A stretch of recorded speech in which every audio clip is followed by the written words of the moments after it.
ठीक है, हजरत उस्मान के कातिलीन के हवाले से आप क्या कहना चाहते हैं? उस्मान के कातिलीन, उस्मान को जिन लोगों ने कत्ल किया है वो सब मुहाजिरीन अंसार थे। कुछ लोग बाहर से आए थे लेकिन उनको उकसाने वाले सब मुहाजिरीन अंसार और सब मदीने वाले लोग थे। ये रिवायात में ये तो हदीस सही साबित है कि आयशा ने उनके, अब ये इसकी बात लंबी है, उनके कत्ल का फतवा दिया था।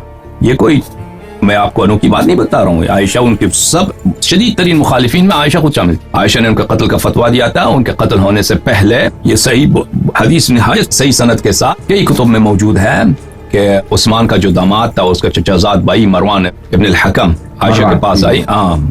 आयशा के पास आए वो, और आयशा हज पे जाने की कोशिश कर रही थी।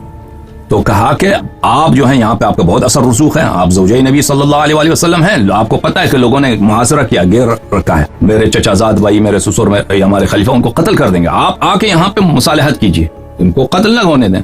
तो आयशा ने उनको वही जवाब दिया। एक शेर पढ़ा, उस शेर का तर्जुमा यह है कि मेरी ख्वाहिश यही, मेरी तमन्ना यही कि तू और तेरा चचाजाद भाई दोनों एक टोकरी में हो, और टोकरी में बहुत मैं बारी पत्थर हूँ और उसको मैं समंदर में फेंक। उसका मतलब क्या, मेरी यही ख्वाहिश है कि तुम कत्ल हो जाओ। फिर वो वहां से मुसालहत के बगैर जितनी तमन्ना की उसने, और मरवान ने उसने नहीं माना। फिर मरवान ने एक शेर का पढ़ा, उस शेर का यही तर्जुमा है कि तूने आग भड़काया है और आग भड़का के अभी जा रही है यहाँ से। उसका शेर का तर्जुमा यही है।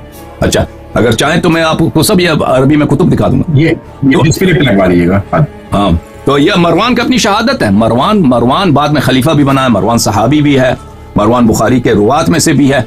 वो मरवान आप लोगों के नजदीक से कहा है, उसने खुद शहादत दी है कि ये सब फितना आयशा का। तो उसके अलावा उसके कातिलीन में तलहा जुबैर खुद शामिल थे। मरवान ने खुद, आपको पता है, मरवान में खुद तलहा को कत्ल किया और तीर मारते हुए उसने तीर मारा। उसने कहा, ये भी कहा कि आज मैंने उस्मान के खून का बदला लिया। ये सब जमल में आयशा के लश्कर में थे, उनको खुद भी पता है कि उस्मान का कातिल कौन है। देखें, ये अरब में जो है रिश्तेदारी बहुत अहमियत रखती थी उस जमाने में, अब भी अहमियत है, उसकी अहमियत है। तो एक शख्स, अगर आप एक खानदान के एक शख्स को कत्ल करते हैं तो वो खानदान वाले उसका बदला लेने के चक्कर में होते थे, उसकी फिक्र में होते थे कि इसका बदला लें। तो मरवान जो था उस्मान का चचाजाद भाई था सक्का, और उसका दामाद भी था, और उसका बैतुल-माल, खजाना, वजीर आजम, सब कुछ वही।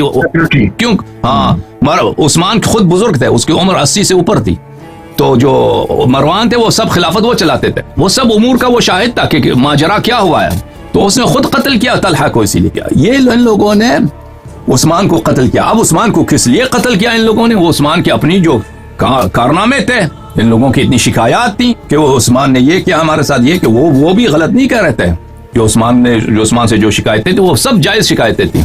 उस्मान को अगर कत्ल किया गया है तो ये कोई, हमारे नजदीक ये कोई जुल्म नहीं हुआ उस्मान पर। उस्मान वाकई कत्ल होने का हकदार था, लेकिन जिन लोगों ने उसको कत्ल किया है वो लोग दो तरह के थे। एक वही थे जो बाद में उन्होंने जमल में आए, और एक बाज वो लोग थे जो खालिस शिया थे, अमीरुल मोमिनीन अलैहिस्सलाम के मानने वाले थे, जैसे मोहम्मद इब्न अबी बकर, वो ताबईन में से हैं, आमर इब्न हमिक अल-खुज़ाई जो सहाबा में से हैं, इस तरह के लोग थे।